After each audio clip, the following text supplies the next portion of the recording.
To cast a vision is leadership. To be a visionary is to be a leader. We are fortunate to have one such visionary as the head of our institution, our beloved principal, Reverend Father Sunil Fernandez SJ. I now request Father to welcome the gathering.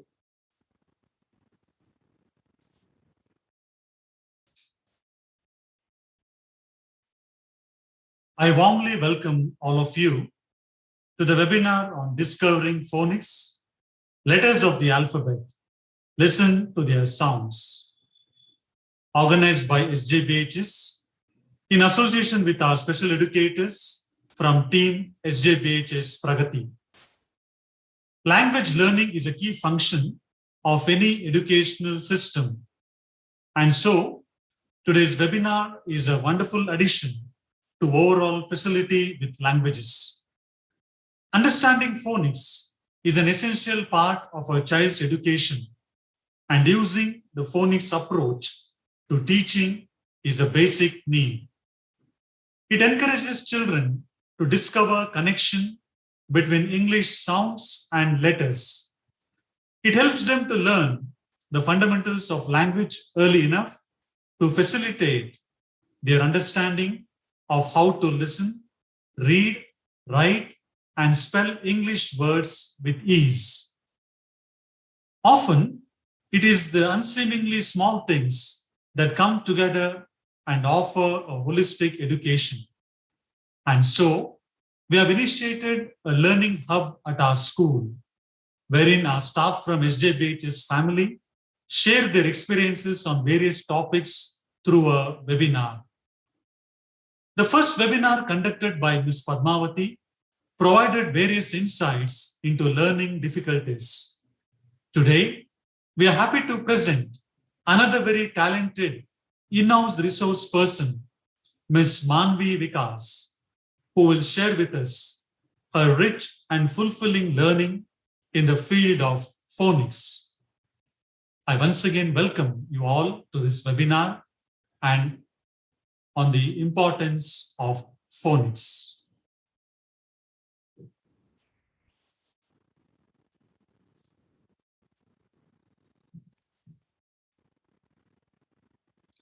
Thank you, Father. I now request Ms. Nichelle Sharon Pinto, coordinator of the pre-primary unit, to introduce our very capable in-house speaker, Ms. Maanvi Vikas.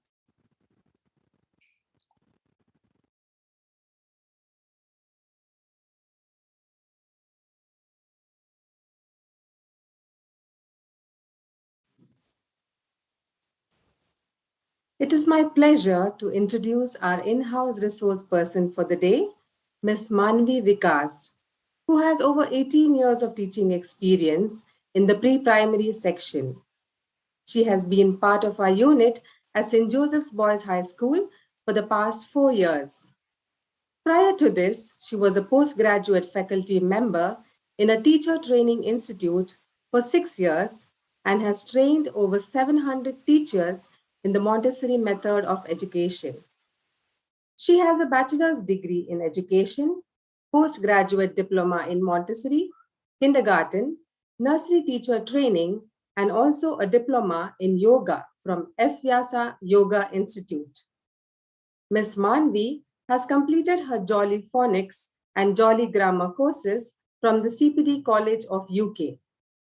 A certified storyteller from Kathalaya's International Academy of Storytelling, Ms. Maanvi has conducted many storytelling sessions for different audiences. She uses a combination of all her learning in her teaching practices.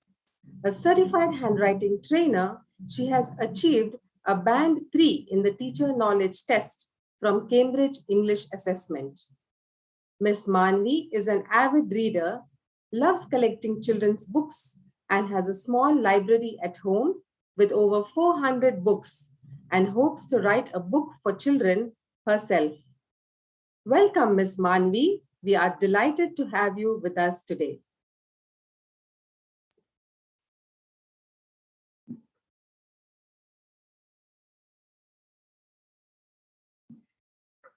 Thank you, Nichelle. Thank you for the warm welcome. Good evening and welcome to Discovering Phonics. I would like Ashwini to just tell me if you could see my PPT. Yes, Maanvi. Thank you, Ashwini.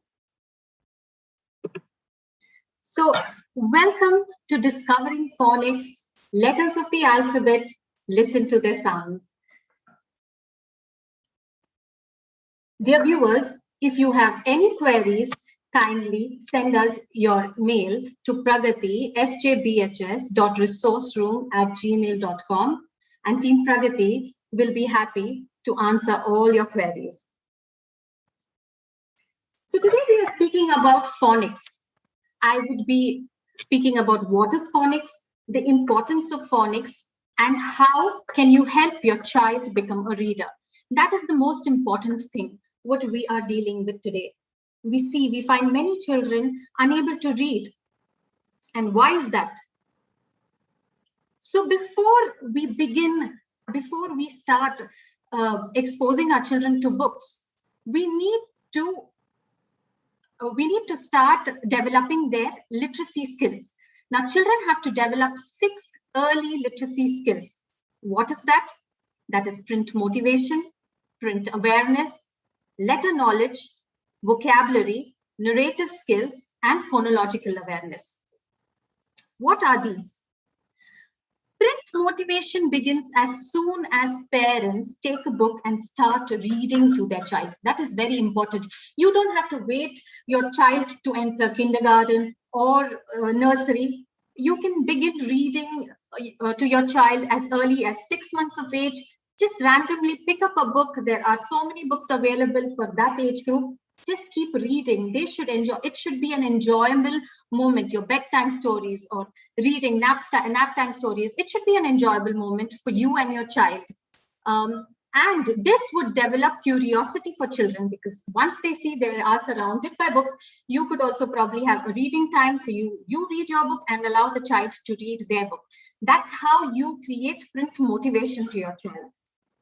The child should be very curious to know what is there inside, what is he listening to. The next is print awareness. Now, this is a very important thing. When you hold your book in your hand, you can pretend that you're holding a book upside down, so the child will know that you have to hold it in the right way. When you start reading, reading always happens from top to bottom, from left to right, so the child is noticing. While reading, you can keep your finger below the lines, beneath the lines, and read. And that is how the child follows. That sentences are read this way, from left to right. This is very important. And this all begins very early, before the child enters your school, preschool. Help your child look for letters everywhere. That is how you're going to bring in print awareness to your child. And this is a pre-phonemic stage. Now, what is a pre-phonemic stage? So when your child begins to color, begins to take crayons and scribbles on the books, he would simply say that this is my house, or this is a playground which we have visited. So he's kind of thinking that this drawing of mine is what I want to go to. This is their pre-phonemic stage. Letter knowledge. So letter knowledge develops when a child sees printed letters and gets to their names and sounds. So you can begin with picture books. You can say the names of all the pictures which are there on the book. You can give an ABC book. You need, again, I keep repeating it, a child need not go to school to get hold of books. You have to begin as early as possible. Parents can ask children to point out letters on printed food boxes. They know that. You take them to a grocery store, they know that. They can identify the picture on a box and say that I want this. So children start developing the interest in letters, and they get aware of all the letters around them. A parent can even say, see, this is a capital A and this is a small a. No? And the child knows. See, you don't have to wait for formal schooling for all that. A parent can do all this before the child entering school. And reading. Now, reading will help your child's vocabulary. How? When you start reading, you are exposing your child to so many words. As a parent, you would be talking to him and introducing him to 5 to 6 words every day. But a book can do wonders. A child's vocabulary will enter a vast spectrum if you keep reading to your child. And it is so important because when the child starts reading, becomes an independent reader, he would know that these are the words he's already heard before. He knows the meanings of those new words which he's reading by himself as an independent reader. He's not new. So pre-reading skills, pre-reading as a parent is very important. And you can read bedtime stories, picture books, books with rhyming words are great vocabulary builders. And if your child has a favorite book, keep reading again and over again. That's all right. He loves it. He'll gradually go to the next book. Now, reading helps to build a child's narrative skills. So when he's reading a story, his comprehension builds up. He keeps asking you questions. Now, as parents, we should always ask them open-ended questions. Never answer your child as in yes or no. That would put an end to his thinking skills, that would put an end to his questioning, because he knows that his parent would not answer him more than a yes or no. So it is very important to keep asking. You can change the story. You can say that let's think about it. If this story, if you're reading a fairy tale, and if it is a Cinderella story or any other Pinocchio story, so what would happen if we change the ending? Let the child start thinking. Let him give his own ending. Let it make up silly, funny stories. That's all right. As long as he's talking, he's thinking, it's good enough. It will build his narrative skills. Let him retell the stories. He needs to retell stories. He needs to sequence the stories and tell you what happens. That way he will build his confidence. His speech will become clear, and it will encourage him to become a confident speaker outside. So it's very important to read. And the last is phonological awareness. Now, what reading helps a child in is to build a phonological awareness. It is the ability to hear and manipulate sounds in spoken language. Whatever we are reading, the words we are reading have sounds. So if you read for him a rhyming book, Dr. Stewart's books are filled with rhyming words, or any Julia Donaldson books are filled with rhyming words. So the child knows that, if I read this word has a rhyming word, you have to keep asking him, tell him that does the fox in the box wore a socks? Does box and socks rhyme? He has to say yes, and that is where you are building up his rhyming skills. If he doesn't, you need to help the child. Keep helping, keep repeating words, keep repeating sentences so that you increase his phonological awareness. And phonological awareness is the foundation for learning to read. So if the child has not built his phonological awareness earlier on, it will be difficult for him to read. So role as a parent, we know that these are the skills which we need to build. But as a parent, you are helping your child so much. You have a smart mind because you know that you have to read. The importance of reading comes when we know, we are aware that how much time we need to spend.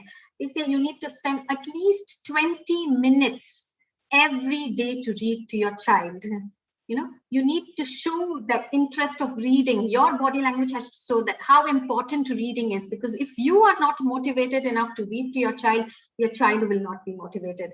A mouth for reading books, that's, as I said, 20 minutes of your dedicated time. We are so busy in our lives these days that we give a phone to our child, we put them in front of a TV, but nothing helps other than reading, because a TV or a phone would be one way action. The child will not speak, but if you read to their child, the child will ask questions. And they say, as you sit with your child and read, the most important emotion of closeness with your child improves. A heart to love and desire for a good education. Why are we doing? We're working so hard as parents to give the best to our children. And that would happen only with dedicated time and years to listen to the questions and books. So you need to need not be that you need, there are so many books available online. You can just download and read. You don't need to buy physical books, and there are space constraints because of books. You don't have to engage in spending so much, but there is a lot of free resource available, and you can build the habit of reading to your child early on. Very important. So why do we need to read to our children? See, what I would like to say is, reading is an acquired skill. Speech, we can speak to our children, and but reading cannot happen without practice. It is a learned, it is an acquired skill. It takes time to build. It just doesn't happen over time. So the phonological awareness, we need to build our phonological awareness, phonemic awareness, phonics, fluency, vocabulary, and comprehension. All these skills are built only while we read. Complex comprehension skills are built only when we read. Children understand, children retell stories. That happens only when we start reading for our children much before. It is an acquired skill. We parents have to be motivated. We need to work hard towards building these skills for our children. So now, what is the difference between phonological skill, phonemic awareness, and phonics? Now, this is phonological awareness is like an umbrella term. Okay, everything goes beneath it. So once your child has developed phonological awareness, he will automatically develop the phonemic awareness and phonics. But for him to be good at phonics, he has to develop the phonological awareness. And how? What is phonological awareness? The ability to hear and manipulate spoken parts of words and sentences. This happens when you read. So he knows if you're reading, the cat sat on a mat. So he has to say, the cat sat. He needs to know this whole sentence has different parts. It just goes beyond phoneme level and dwells into syllable rhymes and onset and rhymes. So once you know syllables, if you don't work on syllables, the child will not know how to read. I'm going to tell you more about syllables later. Syllable, if you teach syllables now, his grammar would be easy. His grammar, his spellings, everything depends on early assessment of phonological awareness. Students who have strong phonological awareness recognize when words rhyme. So some children have difficulty. If you say cat and bat, are they rhyming? Or tell me a word which rhymes with cat, which rhymes with mat. They are unable to say. So you have to keep working on their phonological awareness. You have to keep repeating things for them. They notice syllable and word patterns. So how will you teach syllables early on without their writing? So if I say cat, cat, there's one syllable. The vowel sound is a syllable. If I say magic, magic, there are two syllables. This is a clapping game which you can play with children early on to improve their syllable patterns. So having phonological skill is directly related to reading. So you have to keep practicing. You have to keep playing a lot of games. There are a number of games over the internet to improve their phonological awareness. And this phonological awareness helps in building phonemes, onset and rhyme. Now, what is onset and rhyme? So if you give a child the family words, what we've been learning. So if I put and then F and then at, fat, C, and then at, cat. So that is onset and rhyme, a different consonant, but the ending sound will be the same. And alliteration. What is alliteration? We have been learning a lot of tongue twisters. Just like I've shown here. Peppa Pig put her pig shoes in her pink pig bag. So the child should be aware of the sound, the consonant sound, which I'm repeating. P. And you can tell a lot. There were many more. Red lorry, blue lorry, or seashells on the seashore. So these are all the alliterations which you have to keep playing with them. You have to make reading, make talking, make learning fun by playing a lot of games. So if the child knows that if I ask the child, car far, and bat. Which two words are rhyming? And if he is successful in telling me that car and far are two rhyming words, he has got good phonological awareness. If he's unable to tell you, work on that. Then if he has bat, bed, do these words sound the same? Give him some more. Anything, dog, drum, pot, do they all sound the same? And if he says no, that means it's good. He's working on his phonological awareness. He has to learn to blend. Blending also works with phonics. It's a pillar of phonics. So blending and segmenting, both you need to, these two skills you need to read and write. And if you early on develop, you don't need to make the child write, but you can simply start saying, can you blend these sounds together? If I say b-at, b-at, and if the child is successful in telling that b-at is bat, you have helped him develop his phonological awareness. Syllables, as I said, if he knows how to count syllables, as in any other word, pen, pen, 10, apple, apple, hut. All these have single syllables. And segmentation helps in writing, in encoding the words. So if I say sat, so the child has to be able to tell me what is sat, sat.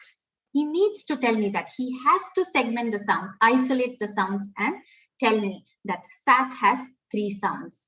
If he's able to tell me that, his phonological awareness is good. This can happen anywhere between 3 to 6 years.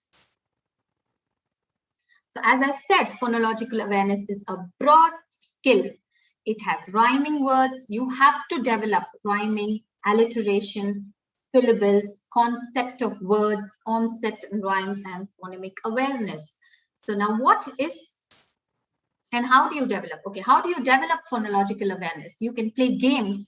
As I said, you can just calmly make him sit in a room and ask him to listen to the sounds around him. Listen to the basic, go to the basic. You don't really have to go and open books or different apps to learn all the phonological awareness. Anything which you do with your child at home is, basic enough, and you can do wonders with your child. Just make him sit, play games.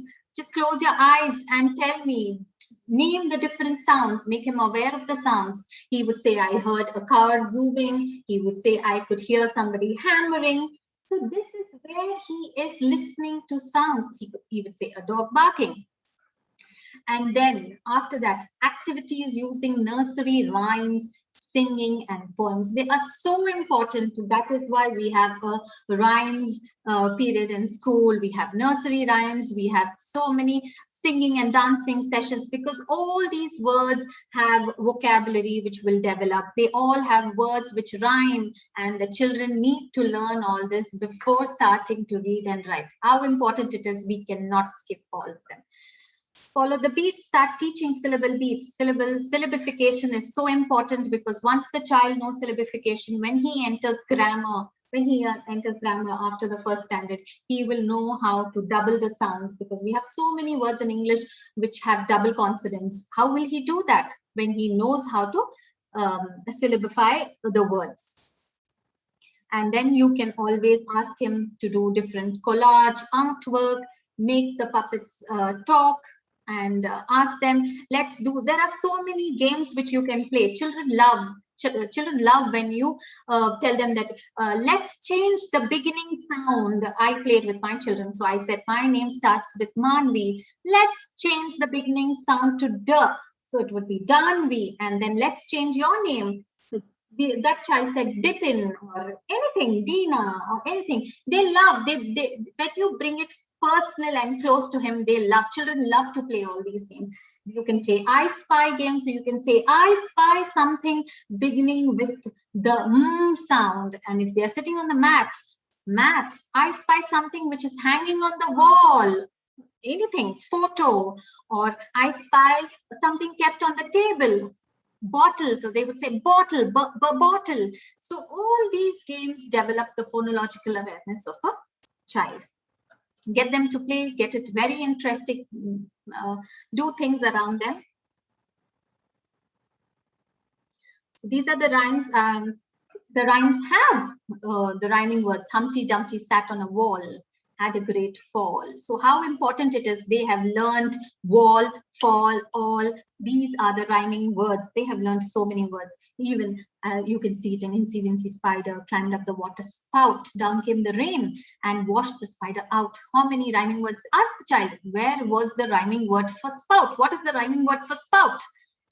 In the beginning, obviously, it will be difficult for the child. But if you keep repeating, play different rhyming games, they will say spout, out. So if they are able to say that, you have done your work.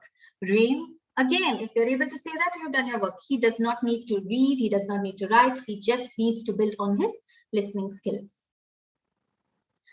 So here are some activities to build the phonological awareness. You can cut out shapes of animals. Like I have here a monkey feeding game. So a child, we have not written any names. It's just a picture of a star and a car, a ball and a tall man, a dog and a bog or anything to do pictures which rhyme. So the child has to select those pictures. You can put pictures which do not rhyme and which rhyme, and then the child feeds into the monkey. And here you are playing a wonderful game. The child is interested and he is building so much of his phonological awareness. And the next is a game where you can play with Lego. You have so many, we buy a lot of toys. Use them. You can use Legos here. I have written the letters, the alphabets on Lego, and so you can say the child, see, make the same word, bring the same Lego with the same letter and make the word, and he is having fun doing it.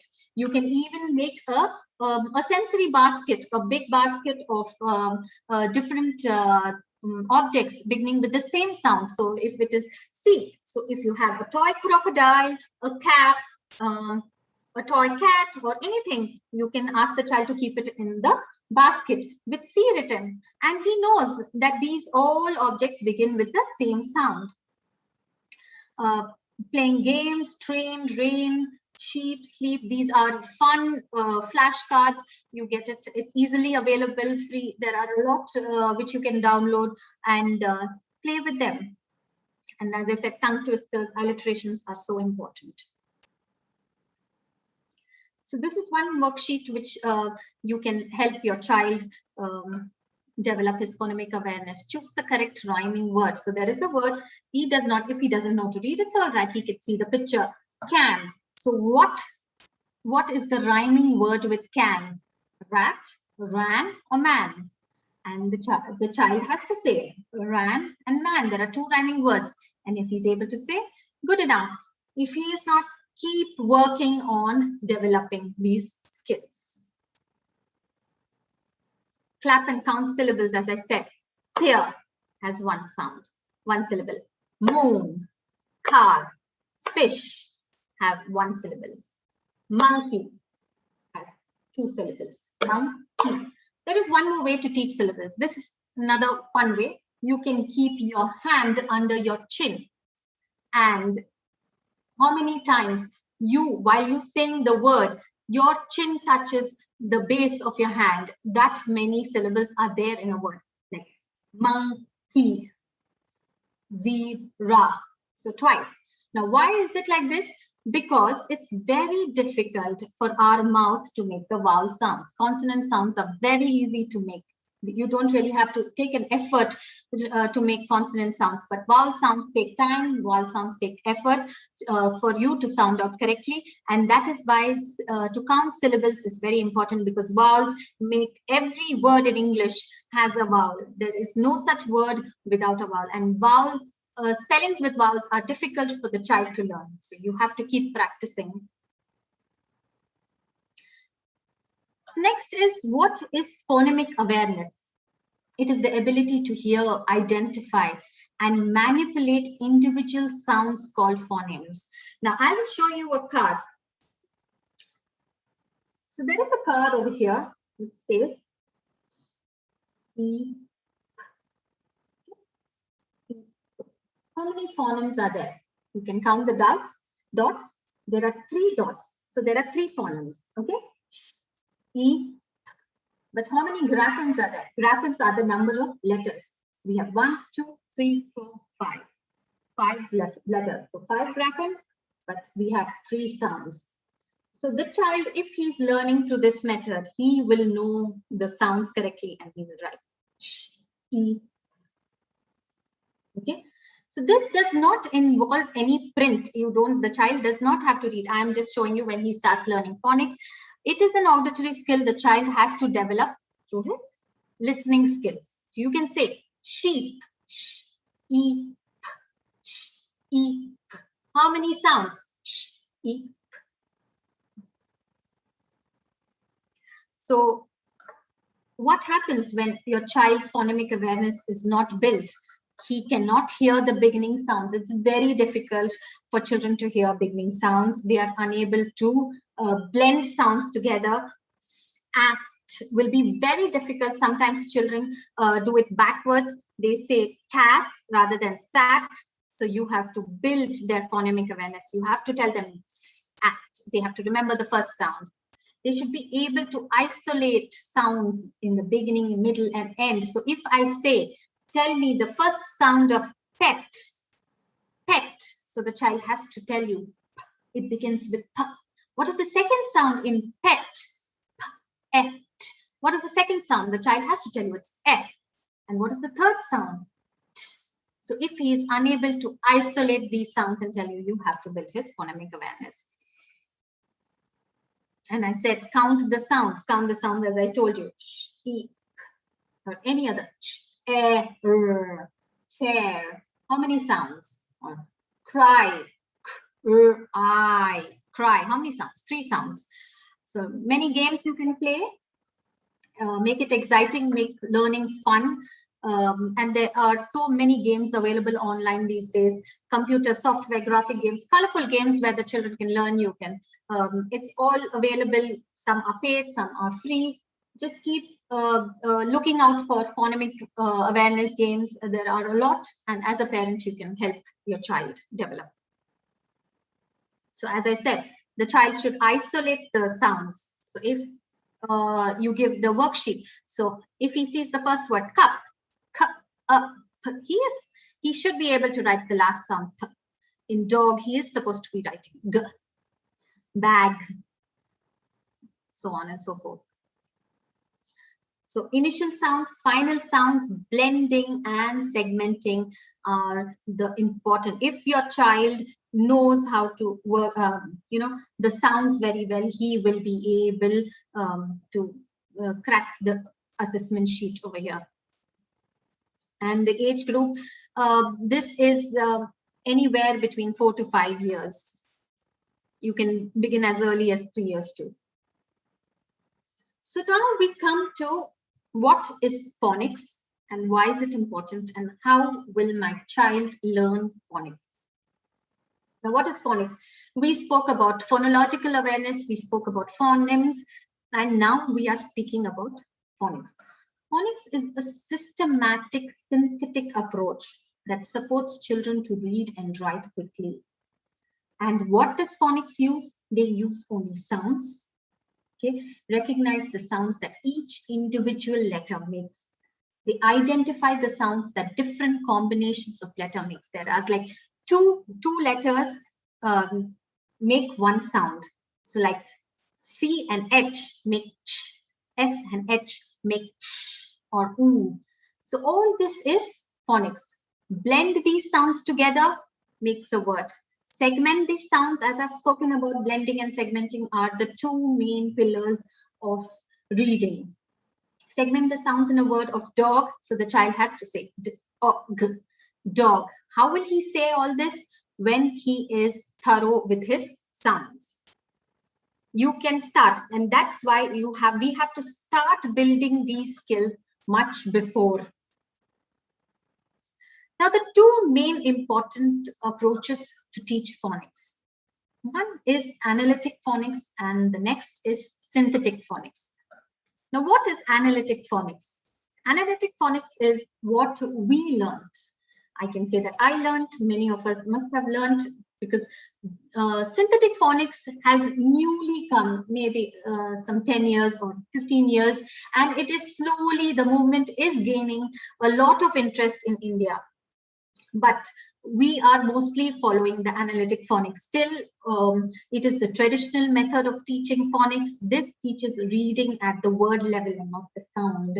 Okay, and it has the schwa sound. So when we say b, k, d, we have the schwa sound. We have the f, m, s, t. So that's the schwa sound, the r sound which we have.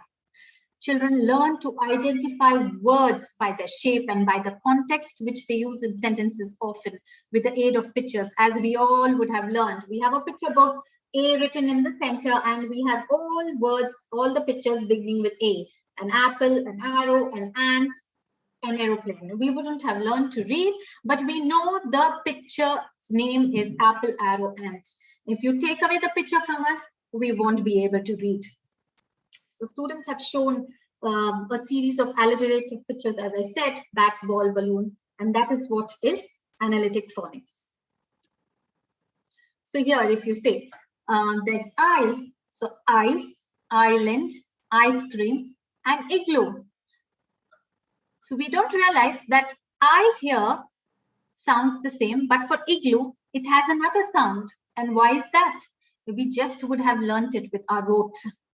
With our, we would have just rooted it using our memory skills. So how is it taught? They are taught in analytic phonics, only 26 letter sounds are first taught, and then after that, family words are introduced. Like as an ought family, on family. If it is ought family, it would be lot, cot, hot, mot, pot. If it's an un family, sun, bun, ton. So that only the consonant would change and the last two letters would remain the same. And initial consonant blends are taught, final consonant blends are taught. So they are, when they come across unfamiliar words, onset and rhyme, as I said. So if it is strong, throng, mong, words like this would be taught. So these are the onset and rhyme activities, different consonants, and the last two sounds. So the consonant in the beginning is called an onset, and the last two letters are called the rhyme. So books, what books are we given when we learn analytic phonics? They are non-structured books, graded reading books. So what books, they're not given to the, when the child knows how to recognize and read the words, they're not given accordingly. They're just given books to read. Sentences and words are just being printed in the books. They introduce new words, gradually use repeated sentences, like as I've put over here, cup, a pink cup, this is a pink cup. So there's nothing much for a child to read, and children are not given books according to the letter knowledge, the sound knowledge, what they have. This is what is analytic phonics. And it develops very slowly. That reading habit, the skill of reading develops very slowly using the analytic phonics approach. So now we come to the synthetic phonics. What is synthetic phonics? It is the letter sound correspondence which are explicitly taught to children. So since I am a trained teacher in synthetic phonics, I practice Jolly Phonics, and I have seen how it works wonders on children.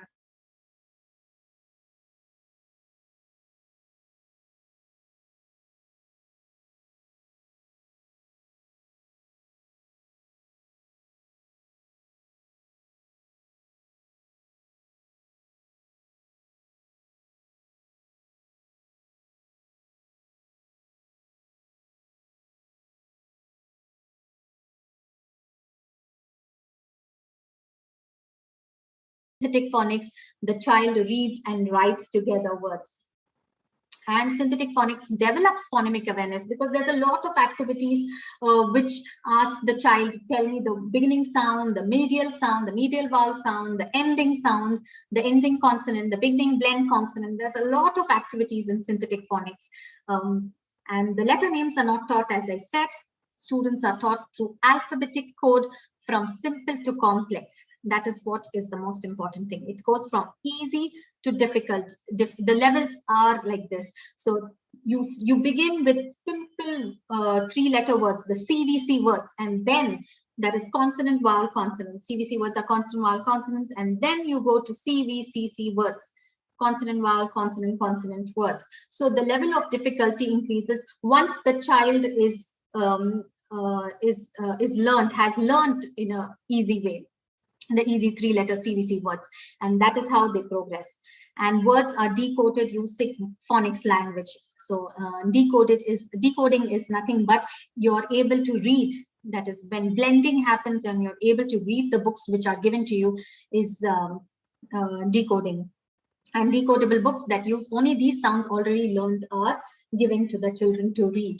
So nothing beyond that. If your child has learned these sounds, only those books will be given to the child to read. So next we come to every child can read. It's not that no child can read. Every child is a reader, provided we give the right platform, we give the right program. We introduce the right program, we introduce it in the right way, we teach it in the right way, and every child can read. So why do we need to learn phonics? No. Why? Because we are reading everything in English, we are speaking in English. Now, English has borrowed a lot of words from other languages. For example, Spanish, German, Greek, French, and words like chips, chef, okay, they're borrowed from the French language. Chord, chemistry comes from Greek. Now you can see the similarity. The first sound, the word is the letters, is CH, but the sounds are different. Chips has the ch sound. Chef has the sh sound. Okay. Chord has the k sound. Chemistry has the k sound.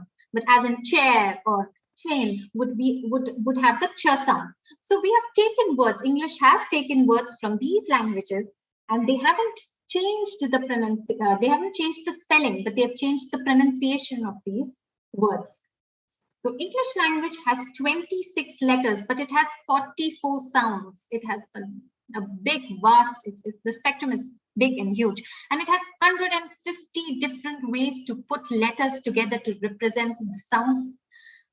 For example, cat. So at, cat. Shell. Sh, or here there is double L written, but it sounds only a single L. Might. It. So IGH has the I sound over here. Act. It has only 3 phonemes. But how many graphemes? 5. So how confusing it would be for a child to, rote learn all the spellings, to memorize all the spellings without understanding that why IGH has a I sound and why shell, why can't we just write a single L in shell, or why can't we write chemistry as K rather than CH? So that is why it is so difficult for children to memorize so many sounds. And the best way to help the child learn to write and to read is through synthetic phonics. Now, which phonics program should I choose? There are so many phonics programs available in the market. There are so many different kinds. A phonics program should be multisensorial. That is what you should think about. When you are approaching, when you are finding a program, it should be multisensorial. Now, why multisensorial? Because children learn. We all learn in different ways. Some of us are visual learners. Some of us are auditory learners. Some of us are kinesthetic, verbal, logical, social, and solitary. What do you mean by visual? We can see, we learn through only watching things around us, maybe videos or actions or anything. We like to see and learn. Auditory, some children learn through only listening. That is more than enough. Kinesthetic, when you need to move around, when you need to work things around. Verbal, so such kind of children are good at somebody telling them things and they will understand and learn. Logical, these children like to apply mathematical logic in them. Social, social children love to learn in groups. They cannot learn alone, like as in our solitary learners, where they like to learn alone. So these are the different ways of learning. We should, by now as adults, we know what kind of learners we are, but for children, they are still learning. We have to give them a platform to understand what kind of learning they are comfortable with. And that is why a phonics program should be multisensory. Now, what is that? So our phonics program, the program which I am following, it is the synthetic phonics. It has auditory skills, it has kinesthetic, it is tactile, it is visual, because we listen, we play to the phonics song, so the children hear to the song, the melody, the sound, the music, they hear and they learn. It's kinesthetic, so every synthetic phonics sound has a action where the child will learn. And then visual, so you see a beautiful picture with all the words beginning with the same sound, and there's a lot of pictures given to them to understand and to talk about visually. And tactile is when the child uses different materials. It can be anything. Here we have seen clay. You can introduce letter sounds using sand, or if I would be introducing those sounds, I would ask my children to stick pasta. If I would be introducing tea or anything which begins with that sound, you would be helping your child to work. Clay is a very good way of asking children to make different letters using clay, and that is how they remember. Country method, where they can move their hand over the sand and form letters. Letter formation helps. It's very easy. So these are the different multisensory approach. And when you are introducing a phonics approach, it has to cater to these different multisensory. Next, we come to is very important, because the synthetic phonics also gives into writing, because we introduce the sound and writing together. So it's very important to hold your pencil grip correctly from the beginning, because if your child doesn't hold the pencil correctly, he will be unable to write or correct his handwriting at later stages. It becomes very difficult. So from the beginning, when you are introducing phonics, because synthetic phonics will introduce the sound and the letter formation together, the child has to write. So it is very important for him to hold the pencil correctly. The sitting posture, he has to sit straight. He has to keep his book slanting to the left. It is very important. And then his pencil should be held in such a way where his pencil should fall on the tall finger, and the index finger and the thumb should be held like this in such a way. And these two last fingers have to be closed inside and right. So it is very important to correct, as a parent, we need to correct their postures from the beginning, and not let this aggravate and complain that my child doesn't write neatly, my child doesn't have a good handwriting. That's because we need to work on these skills as teachers and as parents, as helpers. We need to see that the child is learning correctly.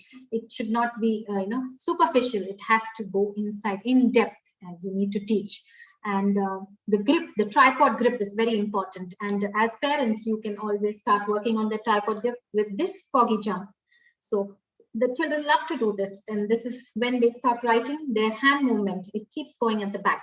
And this is where you'll make the pencil grip very strong. So now, this is the order of the letter sound group in the synthetic phonics.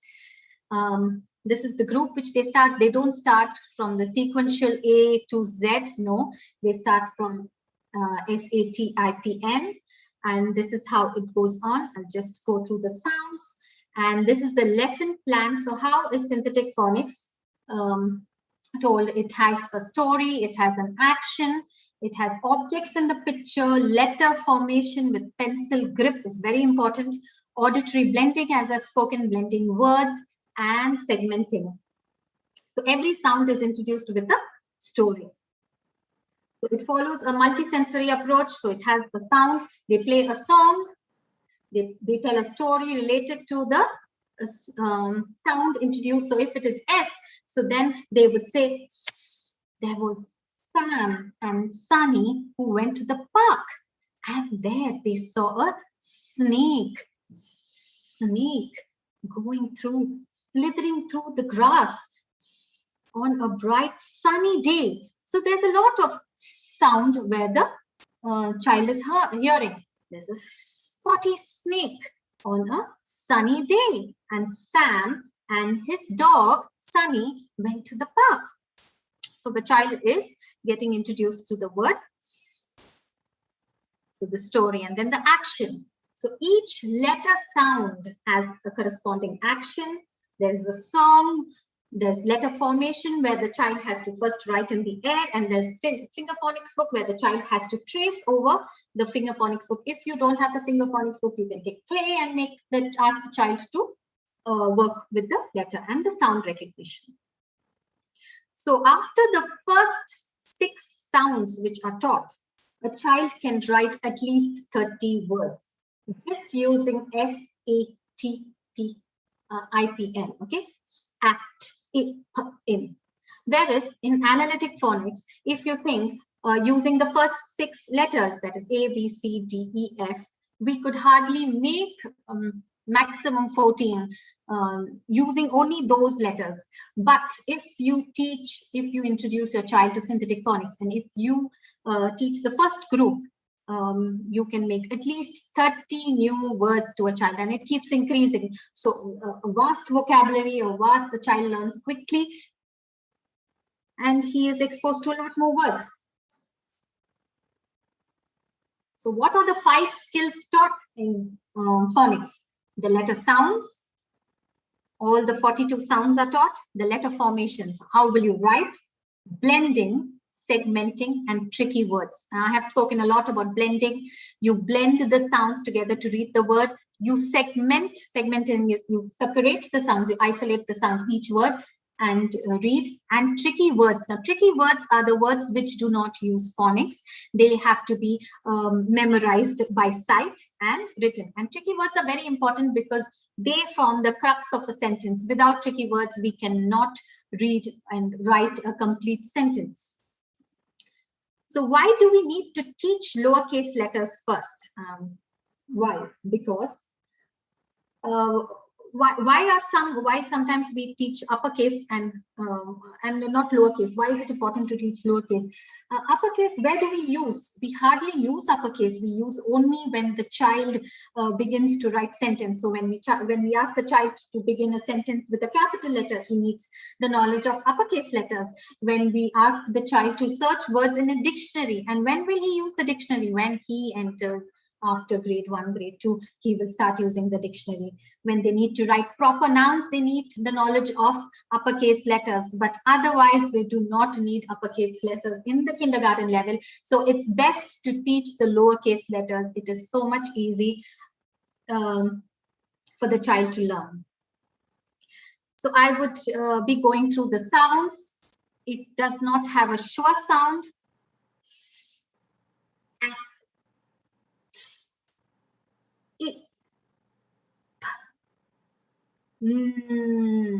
These are the sounds for the first group. So the first group, with the use of first group, all these 6 letters, we can introduce so many letters for blending and writing. Sap, it, sip, pit, at, sat, pat, tap. In, nip, tip, so many. I've just given half of it, but we can use 30 letters. Why and how it happens? Because when we introduce the sound, the first day the child starts, he comes to class, you introduce to him, and you will be introducing the story, the sound, the action, and you will be teaching him the letter formation. The second day when he comes, you will introduce the second sound of the first group, which is A, and then he knows he will start blending. So he has to write. You will revise the first sound, the previous day's sound, that is S, and then after that you will go to the next letter, that is A, and then you will say your story, you'll do your action, and then after that you're going to make the child write the previous day's sound, that is S. And then you will introduce this days, that is a, first in the air. He needs to move it in the air and then write it in the book. And you will start using dictation immediately. So you tell him, he has to write the sound of a. So he has to write. So that is how reading and writing develops. And you will start blending. So a, sa. That is how the child will learn. So you will introduce the group 1, 6 sounds, and he'll be able to write these many words. The group 2 is curly k, and kites are flying. So that is k, e,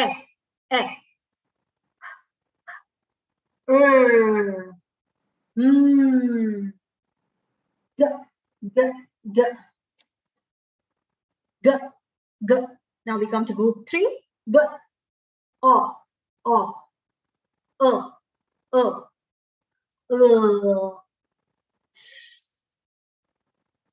b, b. So once we finish group 3, we have to introduce what are short vowel and long vowel sounds, because we have finished with the short vowel sounds. We would have finished in the first 3 groups, we have finished. So what are short vowel sounds? If the child is thorough with his short vowel sounds, a, e, o, the short vowel sounds are a, e, o, the child knows how to start blending, because you will start teaching. You can start with sa, se, si, so, sa, ta, te, ti, to, ta, pa, pe, pi, po, pa, na, ne, ni, no, na. Okay, and then you put the third sound, and it will be easy for him to start blending and segmenting. Next is group 4. Group 4 introduces the long vowel sounds. So as I mentioned, the child now knows the short vowel sounds. Now what are long vowel sounds? Long vowel sounds are nothing but the names of the vowel itself. Okay, so AI, there are 2 vowels. Okay, the 2 vowels make one sound. So you can always say when 2 vowels go walking, the first one does the talking. So here A says his name. AI as in rain, pain, rain, pain. So there's AI in that. And who's saying its name? It's A who's saying his name. J, j, j. The A sound is like this. A. J, j, j, j, j, j, j. O, as in boat, coat, goat. I as in tie, cry. Cry would be CRY. As in pie. E as in C, B. So E or.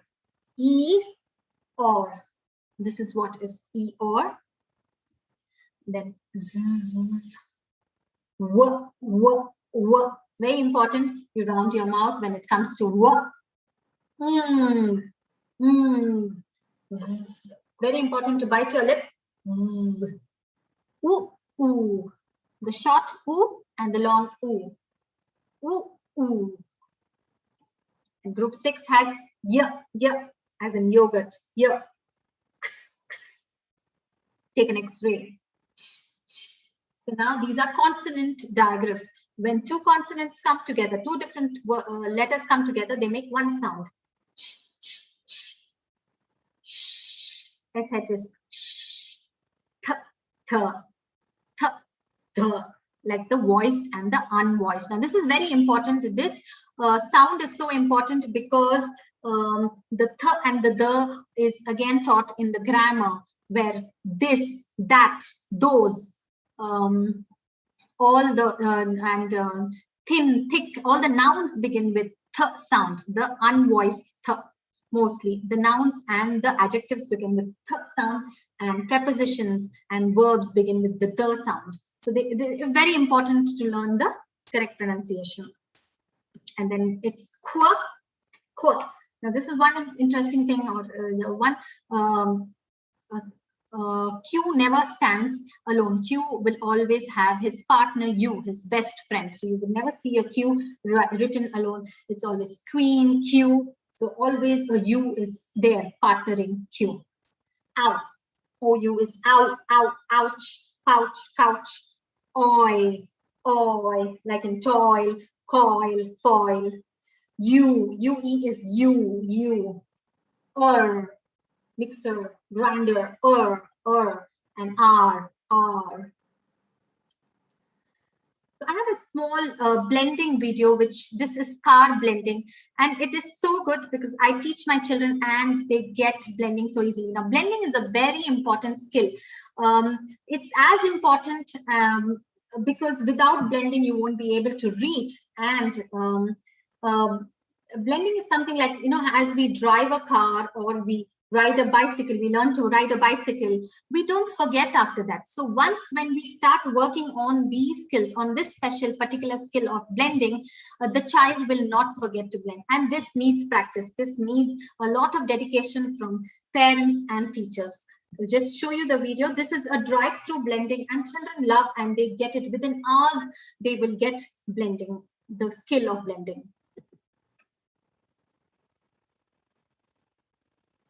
Are you able to hear the sound, Ashwini? No, I cannot hear the sound. I can just see the slide. Yes. Okay. Thank you.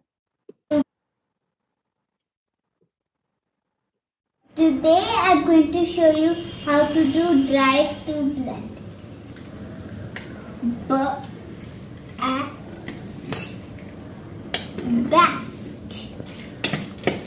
bat.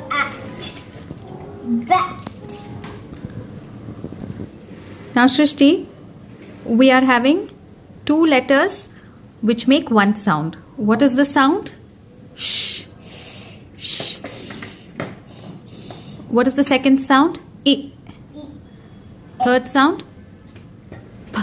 Yes. Now put all the sounds together. Sh. I. P. Sh. Shit.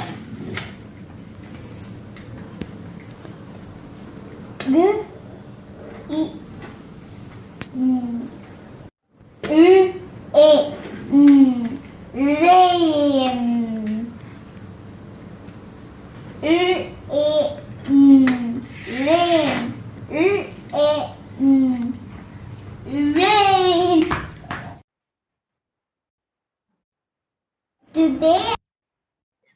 So after blending, once you have taught blending to the children, it's a very important skill. Children will start decoding different words. They will learn how to read even irregular words with the help of blending. So now, what are tricky words? Tricky words are the words which cannot be read using phonics. They're simply supposed to be read just the way it is. You have to memorize, you have to rote learn the tricky words. And these tricky words are taught after the 6th group. And totally, there are 72 tricky words. And once the child learns the tricky words, he'll be able to write sentences. Words like he, she, my, the, all are the tricky words. You can make a tricky word wall and keep it, and the child can choose. There are different ways. You can make flashcards for tricky words. These are the different tricky words, and it's very important because it's learned through sight. The child has to see the tricky words and they have to follow. So there's this one more game where you can play. It's a very interesting game, and children love. They learn a lot while playing tricky games. Shrishti, let's learn about tricky words today. Okay, so I'm going to call out a tricky word and let's see if the tricky word tricks you. Right? Okay, so now the first word I would like you to show me is the. The. Oh, lovely. Very good. The next word is she. She. Oh, lovely. Next word is we. We. Fantastic, Shrishti. The next word is he. He. He. Oh, lovely. The next word is my. My. My. Oh, good. And was. Search quickly. Was, yes. And the last word is are. Oh, lovely, Shrishti. Thank you. You could see that how interesting it is to play this game. You can just buy a fly swatter and play games. You can play not only, I played a tricky word game using this a prop, and you can play anything. You can start, you can teach identification of letters, identification of words with these. Now we come to decodable books. What are decodable books, and when should I give my child to read books? Because the child has learned now 42 sounds. He's learned to write. He's learned to blend sounds. He knows how to segment the sounds. You would now come to reading books, because ultimately the main reason why we've been teaching phonics to our children is that they should become independent readers. Now, as a parent, it is very important to choose the right book, because if you give the wrong book to a child, if he hasn't learned that sound, if he hasn't learned to read those tricky words, if he's not been exposed to the sound, and if you give a book which he doesn't know, which he cannot decode, which he cannot blend the sounds and read, it would be so frustrating for the child to even open the book. He would start hating to read, because he's not achieving the skill what he has to do. He's not able to read. So it's very important for the parent to choose the right kind of decodable books. I have some books over here which I would like to show you. See, if a child knows the CBC words, I would be giving I Can Run books. You know, these are simple Fitzroy books which the child learns.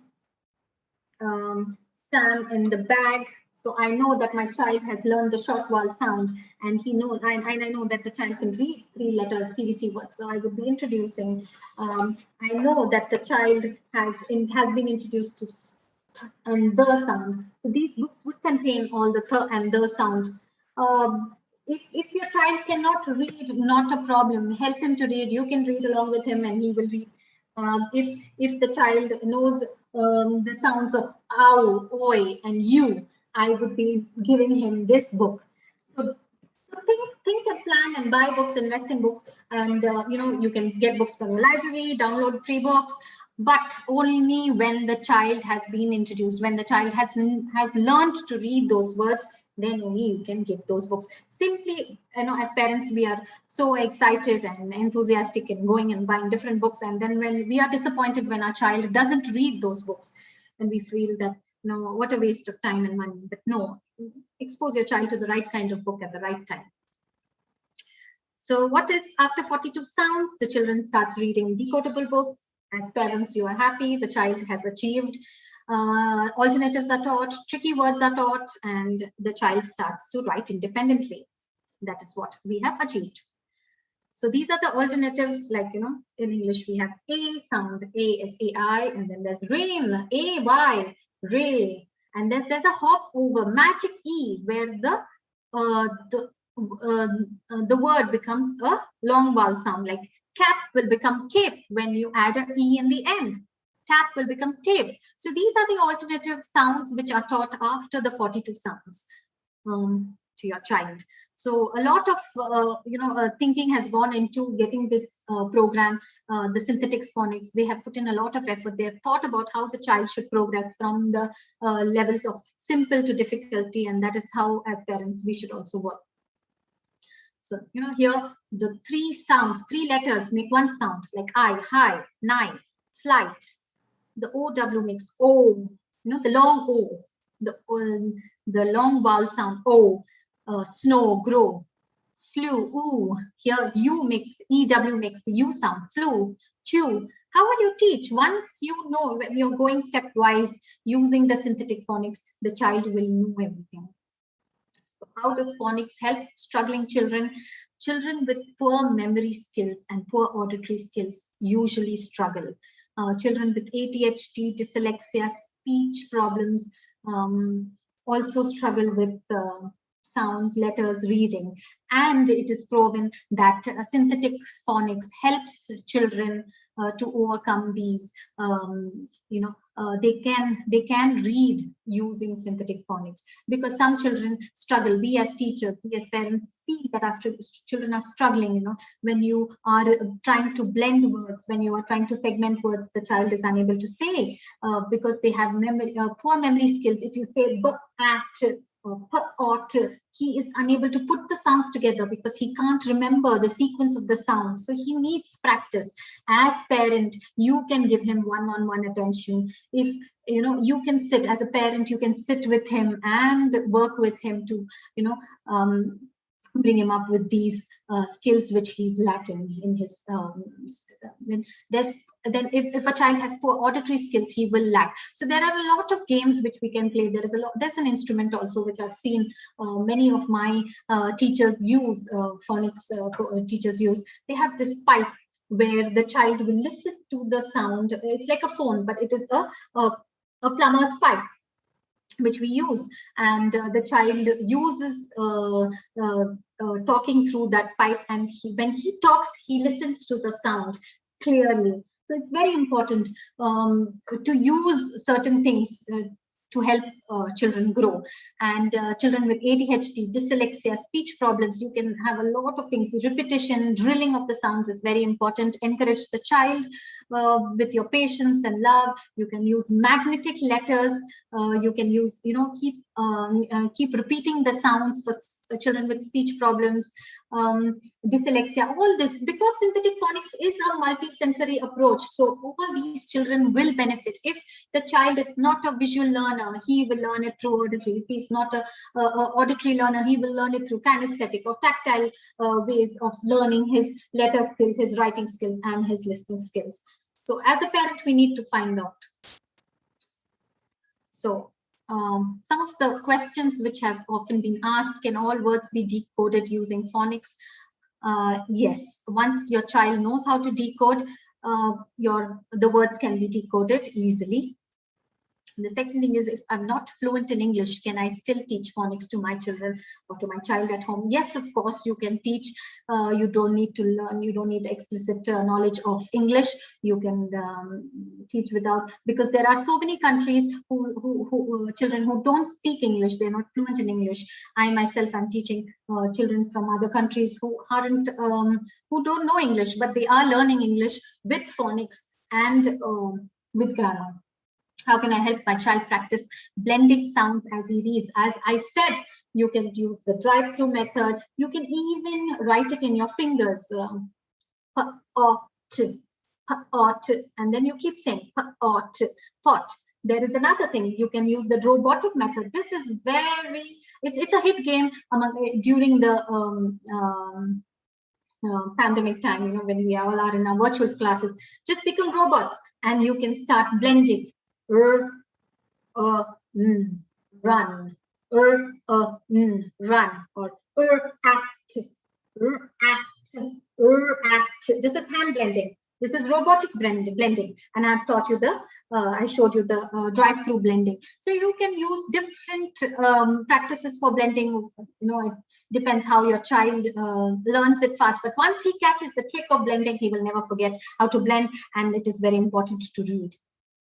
And how can phonics lessons address diverse needs of my students? So as I said, students with ADHD, dyslexia, and speech problems, because this uses multisensory approach. Phonics uses multisensory approach. It can do wonders to any kind of children. So with this, I come to an end of my PPT, and I would like to close with a quote from Benjamin Franklin. Tell me, I'll forget. Show me, I may remember, but involve me and I'll understand. Thank you, everybody.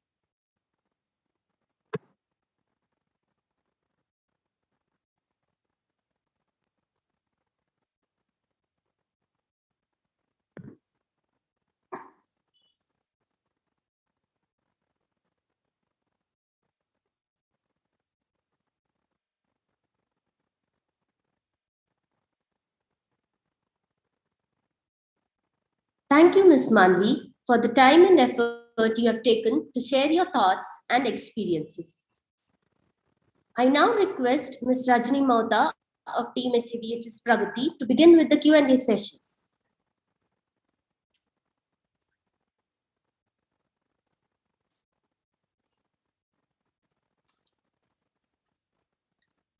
Thank you for the wonderful and creative session, Ms. Maanvi.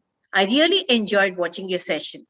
We've received a few questions from our school parents and viewers. Request you to answer them. Yes. My first question is, as teachers, we see some students struggling with phonics. Why does this happen? Why do some children struggle with phonics? Because we don't have, everybody is not the same. Now, some children, they struggle with phonics because, again, as I said, they have poor memory skills, they have poor auditory skills, and they need to work on that. As teachers, we need to work on that. Now, put them in smaller groups, because see, when they are in a larger group, they tend to listen to the others. They tend to memorize the sounds, which is so wrong. They don't remember the sounds. You need to practice. You need to drill the sounds in them. Put them, give them a buddy, a buddy friend who will help them remember the sounds. Put them in a smaller group. As teacher, we have to take that effort. Talk to the parents who can help them in class, and they will do wonders if you give them individual attention. That was an interesting answer. I'm sure the viewers have benefited from your answer. The next question is, as a parent, what resources do I need to teach phonics to my children at home? As a parent, I would say, become aware of the sounds. They are easily available. You can go through YouTube. You can read about synthetic phonics. You can, download a lot of games, lot of worksheets which are available. If we need to work, if we need to make our children fluent readers, we ourselves need to work. We need to do a lot of things. We can prepare ourselves and make them independent. Encourage them with our, being prepared to teach them. I'm sure your inputs must really encourage this parent to work with the teaching and helping his or own child. The next question is, some children are not interested in flashcard learning. So what are the other ways do you suggest where you can help this child learn the name and letter sound? Okay.